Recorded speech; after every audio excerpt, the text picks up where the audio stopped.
Le soleil venait à peine de se lever lorsque Vivienne regarda par la fenêtre du salon, observant Mathis jouer avec Louis et Fleur dans le jardin. Elle savait qu'elle devait prendre une décision difficile, mais elle était convaincue que c'était le mieux pour elle. Vivienne sentait qu'elle méritait plus que la vie simple que Mathis pouvait offrir. La veille, elle avait rencontré Pierre, un homme riche et charmant qui lui avait promis le monde. Il avait parlé de voyages, de bijoux et d'une vie confortable. Vivienne était enchantée par l'idée de vivre sans soucis financiers. Ce matin-là, Vivienne prit son courage à deux mains et appela Mathis pour discuter. Elle s'approcha de lui dans la cuisine où il préparait le petit déjeuner pour les enfants. « Mathis, il faut qu'on parle », dit Vivienne, sa voix ferme, mais avec une pointe de nervosité. Mathis, surpris, se tourna pour la regarder. Il vit le sérieux dans son regard et sentit un frisson parcourir son échine. « Qu'est-ce qu'il y a, Vivienne? Il s'est passé quelque chose ?» demanda-t-il inquiet. « Je ne peux plus continuer ainsi, » commença-t-elle, évitant son regard. « Je sens que je perds mon temps ici, que je pourrais avoir une vie meilleure. » Mathis fronça les sourcils, essayant de comprendre ce qu'elle voulait vraiment dire. « De quoi parles-tu, Vivienne? Nous avons une famille, nous avons nos enfants. Pourquoi dis-tu cela ?» Vivienne respira profondément, essayant de trouver les bons mots. « J'ai rencontré quelqu'un, Mathis, quelqu'un qui peut me donner la vie dont j'ai toujours rêvé. Je ne veux plus vivre de manière aussi limitée. J'ai besoin de plus. » Mathis sentit le sol se dérober sous ses pieds. Il regarda Vivienne avec incrédulité, ne sachant pas comment réagir. « Tu es en train de me dire que tu vas nous quitter? Que tu vas abandonner nos enfants pour quelqu'un d'autre ?» demanda Mathis, la voix tremblante d'émotion. Vivienne acquiesça simplement, évitant de le regarder dans les yeux. Elle savait que cette décision allait le blesser, mais elle était déterminée. « Je suis désolé, Mathis, mais je dois le faire pour moi. Tu trouveras une manière d'aller de l'avant. Tu es fort. » Mathis secoua la tête, essayant de contenir ses larmes. « Et les enfants, Vivienne, qu'est-ce que tu veux que je dise à Louis et Fleur? Dis-leur que je les aime, mais que j'ai besoin de temps pour moi. Tu es un bon père, Mathis. Tu réussiras à t'occuper d'eux. » Vivienne s'éloigna, prit ses valises qu'elle avait préparées à l'avance et se dirigea vers la porte. Mathis la suivit, encore en train de digérer ce qui se passait. « Vivienne, s'il te plaît, réfléchis bien à ce que tu fais, » implora Mathis, espérant encore qu'elle change d'avis. Mais Vivienne n'hésita pas. Elle ouvrit la porte et sortit sans se retourner, laissant Mathis seul, portant le poids de ses paroles et la responsabilité de s'occuper de ses enfants. Mathis s'assit sur le canapé, se sentant perdu et trahi. Il regarda Louis et Fleur, qui entrèrent dans la pièce sans savoir ce qui se passait. « Où est maman ?» demanda Louis avec des yeux grands et innocents. Mathis força un sourire et répondit « Maman est partie régler quelques affaires, mais je suis là avec vous. Je vous promets que tout ira bien. » En disant cela, Mathis sentit une détermination grandir en lui. Il savait qu'il devait être fort pour ses enfants, peu importe ce qui se passait. Ils étaient maintenant sa priorité, et il ferait tout pour leur offrir une vie heureuse. Après le départ de Vivienne, Mathis passa la nuit blanche, réfléchissant à la façon dont il allait s'occuper de Louis et Fleur. Il regarda les enfants dormir sur le canapé, réalisant qu'il devait agir rapidement. Le matin, il se réveilla déterminé à trouver un nouveau foyer pour eux. Mathis commença la journée en passant quelques coups de fil, essayant de trouver un endroit abordable où il pourrait rester, mais toutes ses tentatives semblèrent vaines. Le loyer était cher et ses économies ne suffiraient pas à garantir un nouveau départ immédiat. Désespéré, il décida de faire un tour dans le quartier avec les enfants, espérant qu'une promenade clarifierait son esprit. Pendant qu'il marchait, Mathis tentait de rassurer Louis et Fleur, qui demandaient encore des nouvelles de leur mère. « Papa, est-ce que maman va revenir ?» demanda Fleur, serrant fort la main de son père. « Je ne sais pas, ma chérie. Mais je sais que nous allons nous en sortir tous les trois, » répondit Mathis, essayant de paraître confiant. En marchant, Mathis aperçut Monsieur Dupont, un voisin de longue date, sortant de chez lui. Dupont était un homme gentil, toujours prêt à aider ceux qui en avaient besoin. En voyant Mathis et les enfants, il perçut que quelque chose n'allait pas. « Mathis, est-ce que tout va bien? Tu as l'air préoccupé » demanda Dupont, s'approchant avec un regard inquiet. Mathis hésita un moment, mais savait qu'il avait besoin d'aide. Il raconta à Monsieur Dupont ce qui s'était passé avec Vivienne et comment il luttait pour trouver un endroit où rester avec les enfants. Dupont écouta attentivement et, sans hésiter, proposa son aide. « Mathis, toi et les enfants pouvez rester chez moi jusqu'à ce que tu trouves quelque chose de plus permanent. Ce n'est pas grand-chose, mais j'ai une chambre supplémentaire qui peut faire l'affaire.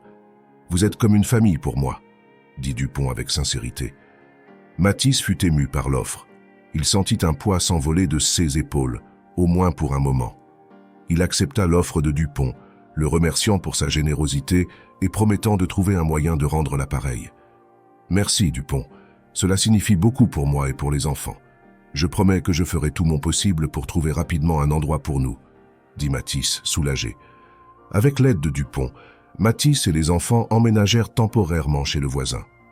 Dupont leur donna aussi quelques articles de première nécessité, comme des vêtements et de la nourriture, pour les aider à repartir. Dans les jours qui suivirent, Mathis commença à chercher du travail avec plus d'acharnement.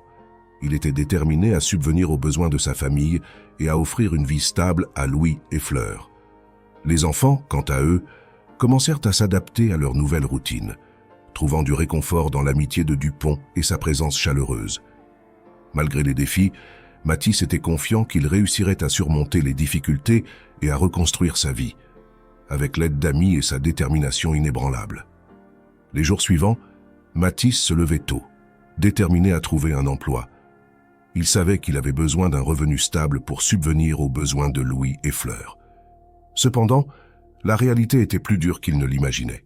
Avec les enfants à ses côtés, Mathis parcourut la ville à la recherche de travail. À chaque endroit où il s'arrêtait, il expliquait sa situation et offrait ses services. Mais la présence des enfants compliquait les choses. Dans une boulangerie locale, Mathis discuta avec le propriétaire, M. Bernard, tandis que Louis et Fleur attendaient patiemment à côté. « Je suis désolé, Mathis. J'admire ton courage, mais j'ai besoin de quelqu'un qui puisse se consacrer pleinement, » dit Bernard avec sympathie dans le regard. « Peut-être, si les choses s'améliorent, je pourrais te proposer quelque chose plus tard. » Mathis le remercia et continua sa recherche, essayant de ne pas se laisser abattre par les refus. Après une journée entière de tentatives infructueuses, il se retrouva assis sur un banc du parc, épuisé.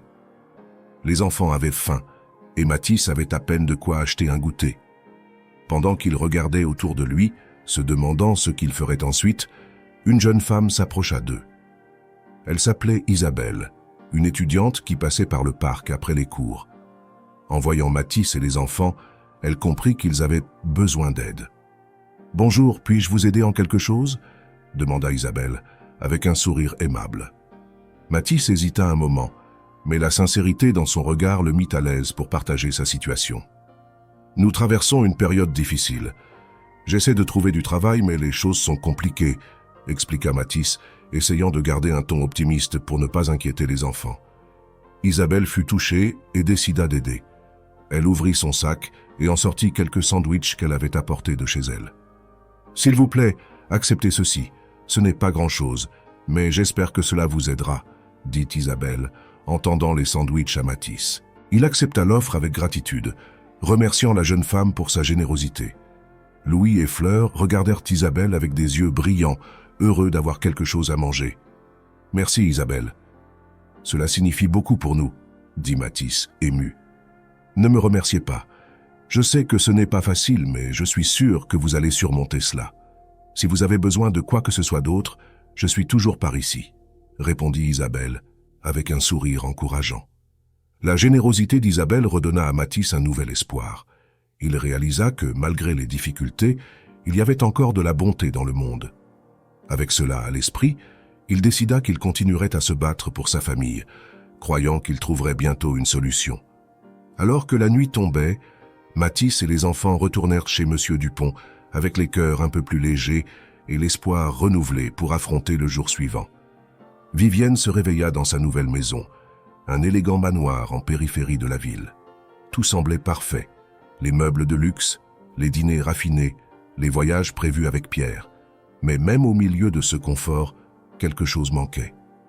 Au cours des premiers jours, Vivienne se laissa séduire par la vie de luxe que Pierre lui offrait. Les fêtes glamour et les achats sans limite la faisaient se sentir spéciale. Cependant, avec le temps, la réalité commença à se dévoiler. Pierre était un homme d'affaires prospère, mais il était aussi contrôlant.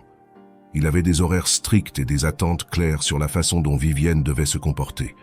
Chaque détail de sa vie semblait être sous sa surveillance.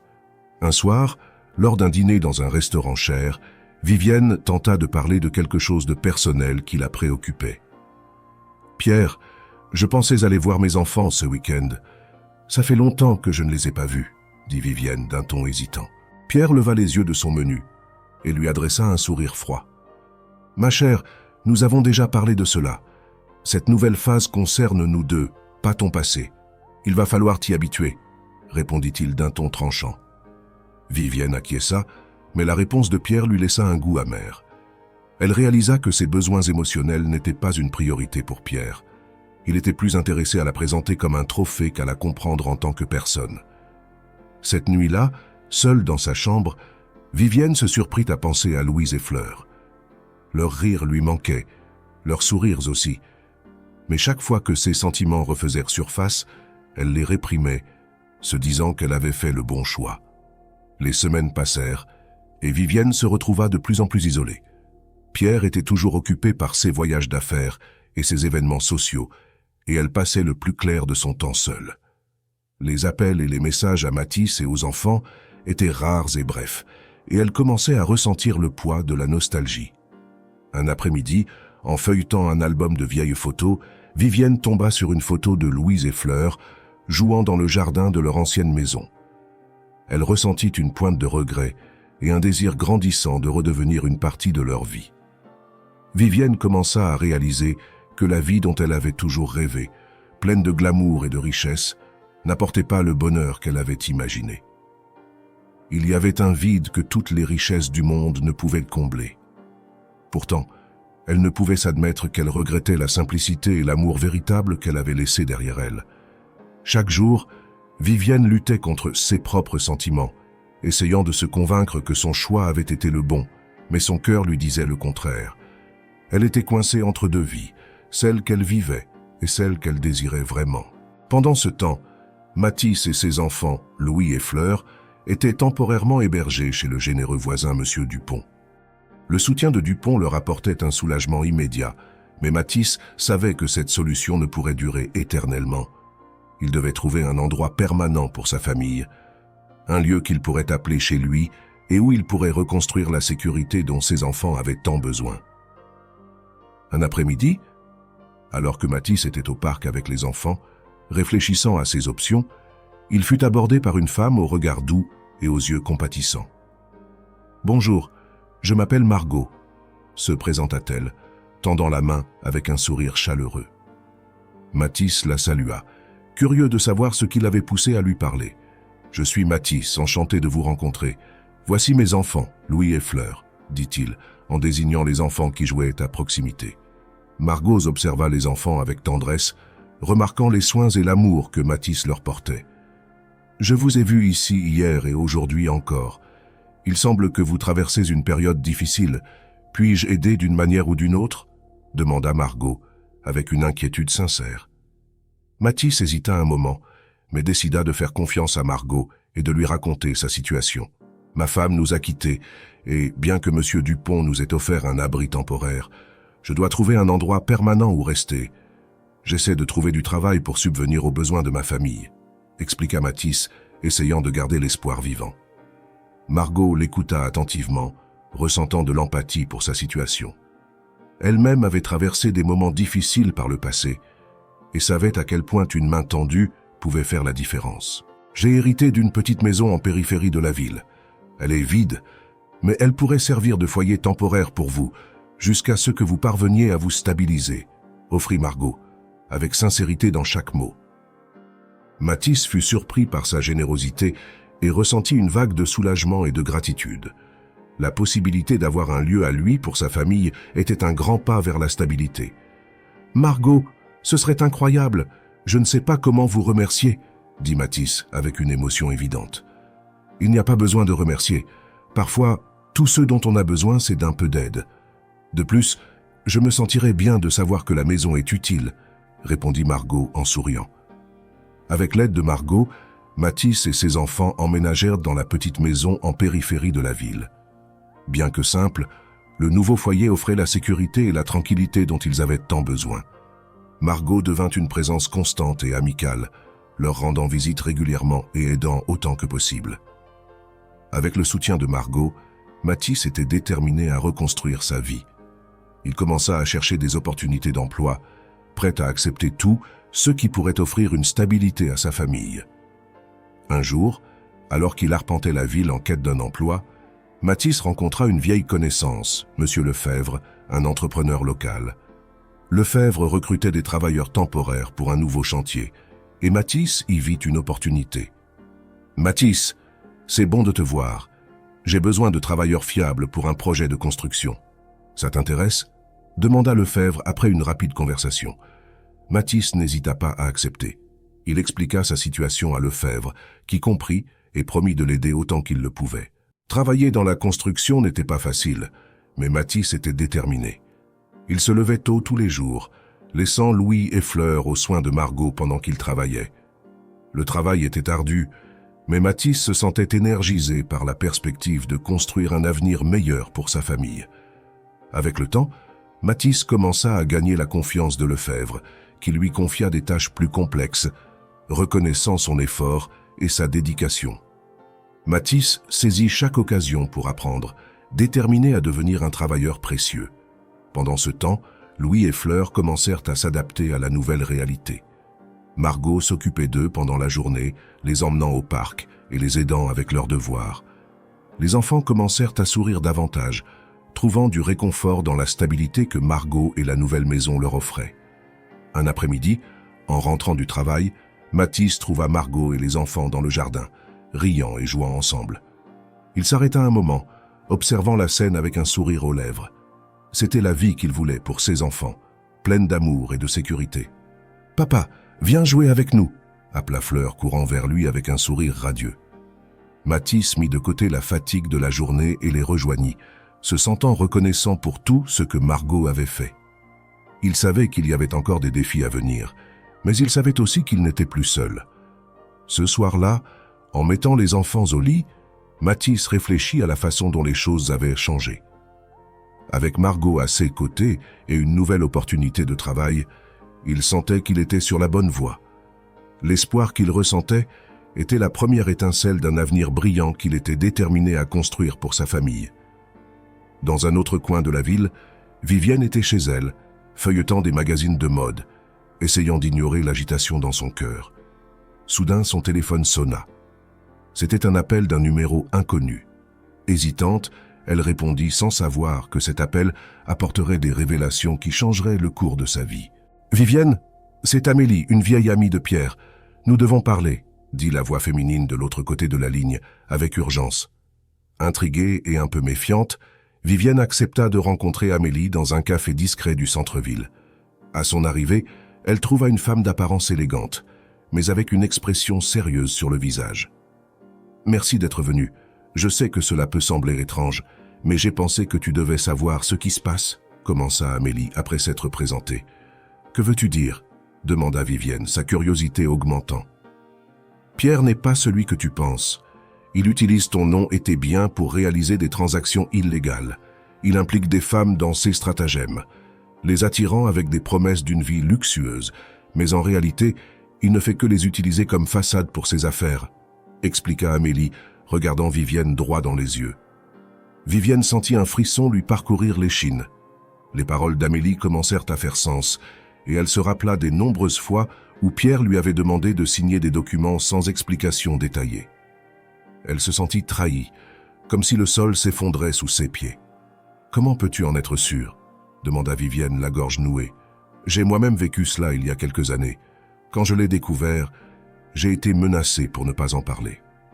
Mais maintenant, j'essaie d'aider d'autres femmes à éviter la même erreur, » révéla Amélie avec une tristesse sincère. Vivienne mit un moment à assimiler tout ce qu'elle venait d'entendre. Elle se sentit honteuse et coupable d'avoir été si naïve. Les larmes menacèrent de couler tandis qu'elle pensait à Mathis, Louis et Fleur, se souvenant de tout ce qu'elle avait abandonné pour une illusion.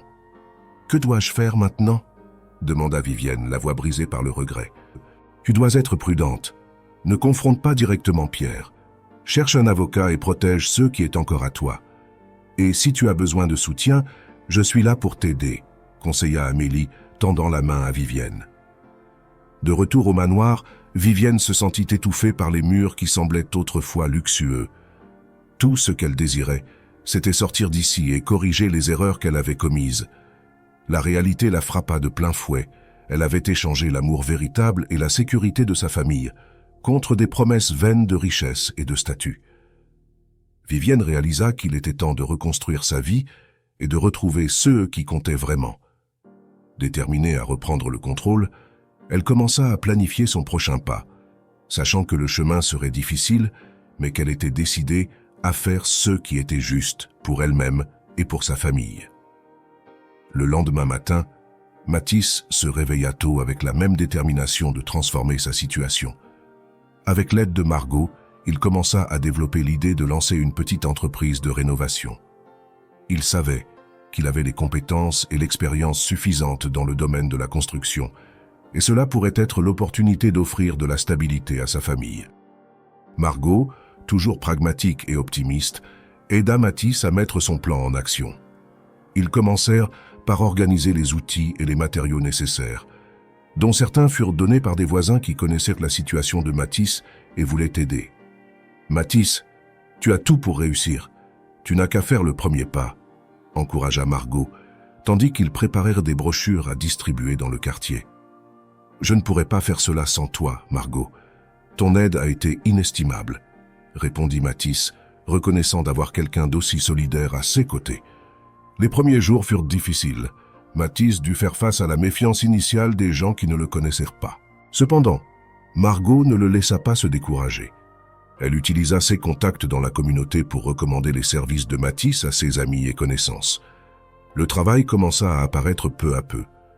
Une vieille dame du voisinage avait besoin de rénover sa cuisine, et Mathis se consacra au projet avec tout le soin et l'attention aux détails. Il voulait s'assurer que le travail soit impeccable, pour gagner la confiance et le respect de la communauté. Avec le temps, le dévouement de Mathis commença à être reconnu. SES clients étaient satisfaits de son travail et le bouche à oreille commença à se répandre dans toute la ville. Les gens admiraient sa détermination et sa résilience, reconnaissant qu'il essayait de reconstruire sa vie du mieux qu'il pouvait. « Vous avez fait un excellent travail, Mathis. Ma cuisine est magnifique », complimenta Madame Dupuis, la dame qui fut sa première cliente.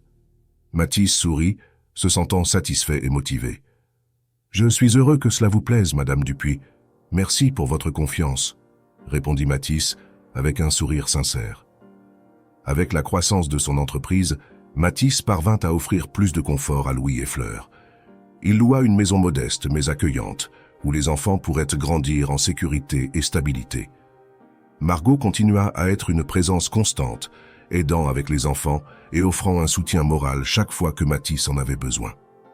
Un après-midi, alors qu'il travaillait sur un autre projet, Mathis s'arrêta pour réfléchir à tout ce qu'il avait accompli. Il savait qu'il y avait encore des défis à venir, mais il savait aussi qu'avec le soutien de Margot et la confiance de la communauté, il pourrait surmonter tous les obstacles. Mathis avait découvert une nouvelle force en lui-même, motivé par l'amour pour ses enfants et par le désir de leur offrir une vie meilleure. Il était déterminé à continuer de construire un avenir solide, brique par brique, pour lui et pour sa famille. Pendant que Mathis s'appliquait à construire un nouvel avenir, Vivienne faisait face à ses propres défis. Elle passa des jours à réfléchir à la façon de confronter Pierre au sujet des révélations faites par Amélie. Elle savait qu'elle devait agir, mais craignait les conséquences. Après mûre réflexion, elle décida qu'elle ne pouvait plus vivre dans le mensonge et qu'elle était prête à prendre une décision. Un soir, quand Pierre rentra à la maison, Vivienne était assise dans le salon, l'attendant. Elle le regarda entrer, remarquant la confiance froide dans son regard. « Pierre, nous devons parler », commença Vivienne, avec une détermination nouvellement découverte dans sa voix. Pierre la regarda avec indifférence, réalisant que la conversation ne serait pas agréable. « De quoi exactement ?» demanda-t-il, en enlevant son manteau avec indifférence. « Je suis au courant de tes affaires, Pierre. Je sais que tu utilises mon nom et mes biens pour des activités illégales, » dit Vivienne directement sans détour. Pierre resta silencieux un moment, puis éclata de rire froidement. « Ah, Vivienne, je pensais que tu étais plus maligne. Qu'as-tu pensé que tout cela était un conte de fées ?» répondit-il, son ton de voix rempli de sarcasme. Vivienne sentit un frisson lui parcourir l'échine, mais elle resta ferme. « Je veux retrouver ma vie. Je ne te laisserai pas continuer à m'utiliser, » déclara Vivienne, croisant les bras avec défi. Pierre s'approcha d'elle, son expression désormais sérieuse et menaçante. « Tu n'as rien ici, Vivienne. Rien de tout cela ne t'appartient. Je pensais que tu connaissais les règles du jeu depuis le début. Il est peut-être temps pour toi de partir, » dit-il, sa voix implacable. Sans lui laisser le temps de répondre, Pierre appela ses gardes, qui entrèrent dans le salon et escortèrent Vivienne hors de la maison. Désemparée, elle regarda les portes du manoir se refermer, réalisant qu'elle n'avait plus rien. Marchant dans les rues froides et sombres de la ville, Vivienne ressentit le poids de ses décisions. Tout ce qu'elle valorisait réellement avait été laissé derrière elle. Sa famille, ses enfants, l'amour qu'elle avait dans sa vie avant Pierre. Déterminée à corriger ses erreurs, Vivienne décida de demander l'aide de Mathis.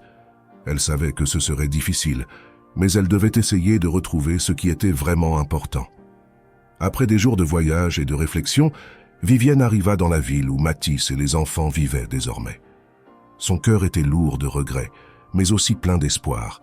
Elle savait qu'elle devait essayer, même si cela signifiait faire face au rejet. À son arrivée à la maison que Margot avait offerte à Mathis, Vivienne hésita avant de frapper à la porte. Enfin, rassemblant son courage, elle frappa doucement, son cœur battant la chamade. Mathis ouvrit la porte, surpris de voir Vivienne là. Son visage exprima un mélange d'émotions, surprise, colère et peut-être un peu d'espoir. « Vivienne, que fais-tu ici ?» demanda-t-il, essayant de comprendre la raison de sa visite. « Mathis, s'il te plaît, écoute-moi. J'ai fait une énorme erreur. Je pensais savoir ce que je voulais, mais je me trompais. J'ai tout perdu et je réalise maintenant combien cela m'a coûté, » commença Vivienne, sa voix étranglée par l'émotion. Mathis l'observa un moment, évaluant la sincérité de ses paroles. Il savait qu'il devait protéger ses enfants, mais il sentait aussi que Vivienne était véritablement repentante. « Vivienne, ce n'est pas facile d'oublier simplement ce qui s'est passé. » « Les enfants, ils ont beaucoup souffert, » répondit Mathis, sa voix pleine de préoccupation. À ce moment-là, Louis et Fleur apparurent à la porte, attirés par la conversation. « Maman ?» demanda Fleur, hésitante en voyant sa mère. Vivienne s'agenouilla devant eux, les larmes aux yeux. « Oui, mes amours, maman est là et je suis désolée pour tout ce qui est arrivé. Si je pouvais revenir en arrière, je ferais tout différemment, » dit Vivienne, sa voix chargée de regret. Louis regarda Mathis essayant de comprendre ce que tout cela signifiait. Il était réticent à faire de nouveau confiance à sa mère, mais il voyait la sincérité dans ses yeux. « Nous voulons que tu restes, mais comment pouvons-nous être sûrs que tu ne nous quitteras pas encore ?» demanda Louis, sa voix petite mais ferme. Vivienne tendit la main vers eux, sa voix pleine d'émotion. « Je promets que je ne vous laisserai plus jamais. Je sais que je devrais le prouver, mais je suis prête à essayer. Je veux juste une seconde chance, » implora Vivienne. Mathis soupira profondément, partagé entre protéger ses enfants et donner à Vivienne l'opportunité de montrer qu'elle avait changé. « D'accord, Vivienne, nous allons faire un pas à la fois, mais sache que ce sera un long chemin, » dit Mathis finalement, avec un ton de voix qui mélangeait espoir et prudence. Vivienne acquiesça, sachant qu'elle devrait reconstruire la confiance de sa famille peu à peu. Mais, avec Mathis à ses côtés et ses enfants tout près, elle était déterminée à bien faire les choses cette fois-ci. Dans les jours qui suivirent le retour de Vivienne, l'atmosphère dans la maison de Mathis était pleine de tension et d'incertitude. Vivienne était déterminée à se reconnecter avec Louis et Fleur, mais elle savait qu'elle devrait être patiente. Chaque petit geste pourrait être un pas important vers la reconstruction du lien avec ses enfants. Vivienne se levait tôt chaque matin pour préparer le petit déjeuner, quelque chose qu'elle avait l'habitude de faire avant son départ. Elle essayait d'engager les enfants dans des conversations simples, leur demandant comment se passait l'école et quelles étaient leurs activités préférées. Au début, les réponses étaient brèves, mais Vivienne ne se décourageait pas. Fleur, qui au départ restait distante, commença à observer sa mère de plus près. Elle remarqua comment Vivienne essayait de s'adapter à la nouvelle routine et comment elle s'efforçait d'être présente et attentive. Un après-midi, alors qu'elle aidait Fleur à ranger ses jouets, Vivienne s'assit à côté de sa fille, essayant d'engager une conversation plus profonde. « Tu sais, je n'aurais jamais dû vous quitter. Parfois, on pense qu'on fait ce qui est mieux pour nous, mais on finit par blesser les personnes qu'on aime le plus, » dit Vivienne, en regardant Fleur dans les yeux. Fleur hésita, mais finit par parler. « J'étais très triste quand tu es parti. On avait l'impression que tu ne nous aimais plus, » admit Fleur, sa voix tremblant légèrement. Vivienne prit la main de Fleur, la serrant doucement. « Je vous ai toujours aimé, même quand j'ai fait de mauvais choix. Je suis ici maintenant, et je veux de nouveau faire partie de votre vie, » dit Vivienne, les larmes aux yeux. Fleur vit la sincérité dans l'expression de sa mère, et sentit son cœur s'adoucir. Elle réalisa que Vivienne essayait vraiment, et qu'il y avait une vulnérabilité dans ses paroles. Peu à peu, Fleur commença à répondre avec plus d'affection, se permettant de croire que sa mère était prête à changer. Pendant ce temps, Louis observait tout de loin. Il était plus prudent, se souvenant des nuits où il avait consolé Fleur après le départ de Vivienne. Louis voulait protéger sa sœur et lui-même d'une nouvelle souffrance. Malgré tout, il ne pouvait ignorer les efforts constants de Vivienne. Un jour, alors qu'il jouait au football dans le jardin, Louis vit Vivienne s'approcher avec un ballon dans les mains. « Puis-je jouer avec toi ?» demanda Vivienne avec un sourire timide. Louis hésita, mais après un moment de réflexion, il acquiesça. Ils commencèrent à jouer ensemble et petit à petit, la glace entre eux commença à fondre. Vivienne était disposée à écouter et à comprendre, et Louis commença à réaliser que peut-être, cette fois-ci, les choses pouvaient être différentes. Vivienne savait qu'il restait encore un long chemin à parcourir, mais ces moments de connexion étaient précieux. Peu à peu, elle reconstruisait sa relation avec ses enfants, montrant par ses actions qu'elle était là pour rester. Chaque jour, Vivienne se sentait plus intégrée à la famille qu'elle avait laissée derrière elle. Mathis observait tout avec prudence, prête à intervenir si nécessaire, mais espérant que Vivienne était vraiment engagée à faire de nouveau partie de leur vie. Au fil du temps, la dynamique familiale dans la maison de Mathis commença à s'ajuster avec la présence de Vivienne et Margot. Vivienne, déterminée à se reconnecter avec Louise et Fleur, se consacrait à préparer le petit déjeuner et à aider les enfants avec leurs devoirs, quelque chose qu'elle considérait comme important pour retrouver sa place de mère. En même temps, Margot continuait d'être une figure centrale dans la vie de la famille. Elle était toujours prête à aider et à offrir un soutien émotionnel à Mathis et aux enfants. Sa présence sereine et affectueuse avait créé un environnement accueillant et sûr, ce qui aidait à guérir certaines des blessures du passé. Vivienne commença à percevoir le lien fort que ses enfants et Mathis avaient développé avec Margot. Elle vit comment Louis et Fleur se sentaient à l'aise et aimés par Margot, comme si elle était une extension de la famille qu'ils avaient connue. Un après-midi, alors que tout le monde était dans le jardin à profiter du soleil, Vivienne observa la scène. Louis et Fleur jouaient avec Margot, tandis que Mathis regardait avec un sourire sur le visage. Elle remarqua la lueur dans les yeux de Mathis en regardant Margot et ressentit une pointe de jalousie. Au départ, cette sensation la dérangea. Mais, en réfléchissant à son absence et au choix qu'elle avait fait, Vivienne réalisa que Margot avait été une ancre pour sa famille lorsqu'elle n'avait pas pu l'être. Avec le temps, Vivienne commença à accepter Margot, reconnaissant qu'elle avait pris soin de Mathis et des enfants pendant une période difficile. Un soir, après le dîner, Vivienne s'assit à côté de Margot sur le canapé, tandis que les enfants jouaient par terre. « Margot, je sais que ce n'est pas facile d'avoir une autre personne qui entre dans la vie d'une famille, surtout quand tu as fait tant pour eux, » commença Vivienne, regardant Margot dans les yeux. « Je veux que tu saches que je suis reconnaissante pour tout ce que tu as fait pour Mathis et mes enfants. » Margot sourit, touchée par les mots de Vivienne. « Vivienne, nous traversons tous des moments difficiles, et je suis heureuse d'avoir pu aider. Je vois combien tu t'efforces de te reconnecter avec eux, et c'est ce qui importe maintenant, » répondit Margot avec sincérité. Vivienne acquiesça, ressentant un soulagement et une gratitude. Elle savait que Margot était une bonne personne, et que sa présence avait été cruciale pour maintenir la famille unie durant les moments les plus sombres. Alors que la nuit tombait, Vivienne réalisa que bien que les choses aient changé, sa famille était plus forte. Cependant, Elle reconnaissait aussi que Margot était devenue une partie irremplaçable de cette unité familiale. Vivienne comprit que, même si elle s'efforçait de se reconnecter avec ses enfants, le lien que Margot avait créé avec eux était profond et durable.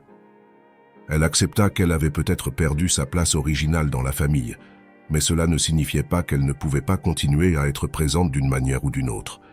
Décidée à ne pas interférer dans la nouvelle dynamique familiale, Vivienne trouva des moyens de soutenir Louis et Fleur, respectant la position de Margot dans leur vie. Elle commença à participer aux événements importants et à maintenir une relation amicale avec Margot, reconnaissant que le bonheur de ses enfants était la priorité. Avec le temps, Vivienne trouva sa place comme une présence constante et aimante, même si elle n'était plus la figure centrale qu'elle avait été auparavant. Elle apprit à accepter la nouvelle réalité et à valoriser ce qu'elle pouvait encore offrir à sa famille. Mathis observait la relation entre Vivienne et Margot évoluer, se sentant reconnaissant d'avoir à ses côtés deux personnes qui se souciaient vraiment de ses enfants. Il savait que, malgré les changements, la famille était plus forte et unie que jamais, créant un environnement d'amour et de respect mutuel. Avec cette compréhension, Vivienne réfléchit à sa situation et réalisa qu'il était temps de prendre du recul pour ne pas interférer dans la nouvelle dynamique familiale. Décidée à trouver son indépendance et à recommencer, elle prit la décision de quitter la maison de Mathis, permettant à lui et à Margot de continuer à construire leurs vies ensemble sans sa présence constante. Vivienne trouva un emploi modeste dans un magasin de fleurs de la ville. Le travail, bien que simple, lui apportait une nouvelle sensation de but et de satisfaction. Elle adorait la compagnie des fleurs, qui lui procurait un sentiment de renouveau et de croissance, reflétant son propre processus de recommencement. Peu à peu, Vivienne commença à se construire une vie, apprenant à valoriser les petites choses et les personnes qui étaient restées à ses côtés dans les moments difficiles. Elle réalisa que son parcours ne consistait pas seulement à reconquérir ce qu'elle avait perdu, mais aussi à devenir une personne meilleure et plus compréhensive. Mathis et Margot, de leur côté, célébraient le succès et la stabilité qu'ils avaient construits ensemble. Ils étaient heureux de voir Vivienne trouver son chemin et reconnaissaient l'importance de maintenir une relation positive avec elle. Quelques mois plus tard, la maison de Mathis et Margot était pleine de joie et de rire. Ils avaient décidé de se marier et la cérémonie simple, mais pleine d'amour, fut une célébration de tout ce qu'ils avaient construit ensemble. Vivienne était présente, bien sûr, non seulement comme invitée, mais comme une partie importante de la nouvelle famille. Elle observa avec émotion tandis que Mathis et Margot échangeaient leurs vœux, se sentant reconnaissantes d'avoir trouvé une place d'harmonie et d'acceptation dans leur vie. Après la cérémonie, alors que tout le monde célébrait, Vivienne s'approcha de Mathis et Margot, tenant un bouquet de fleurs qu'elle avait soigneusement préparé. « Pour vous, avec toute mon affection et ma gratitude, » dit Vivienne, en tendant le bouquet au couple avec un sourire sincère. « Merci Vivienne. Nous ne serions pas ici aujourd'hui sans le soutien et la compréhension de nous tous, » répondit Mathis, touché par le geste. Margot sourit en étreignant Vivienne avec affection. « Vivienne, tu seras toujours une partie de notre famille. Je suis reconnaissante pour tout ce que nous avons vécu ensemble, » dit Margot avec sincérité. Vivienne acquiesça, sentant qu'elle avait finalement trouvé un équilibre dans sa vie. Elle avait appris l'importance du pardon, non seulement envers les autres, mais aussi envers elle-même. Louis et Fleur étaient aux côtés de Vivienne, observant leurs parents et Margot avec bonheur. Ils savaient qu'ils avaient la chance d'avoir une famille aussi unie et aimante, même si elle s'était formée de manière peu conventionnelle. La famille, incluant désormais Vivienne en tant qu'amie proche et figure présente, avait appris à vivre en harmonie. Ils avaient compris que la véritable valeur résidait dans l'amour et le soutien mutuel, et que le pardon était une force puissante pour guérir les anciennes blessures. Alors que le jour se transformait en nuit et que les étoiles apparaissaient dans le ciel, Mathis, Margot, Vivienne, Louis et Fleur s'assirent ensemble, appréciant le moment de paix et de joie qu'ils partageaient. Ils savaient qu'ensemble, ils pouvaient affronter n'importe quel défi que la vie leur présenterait, toujours avec amour et compréhension.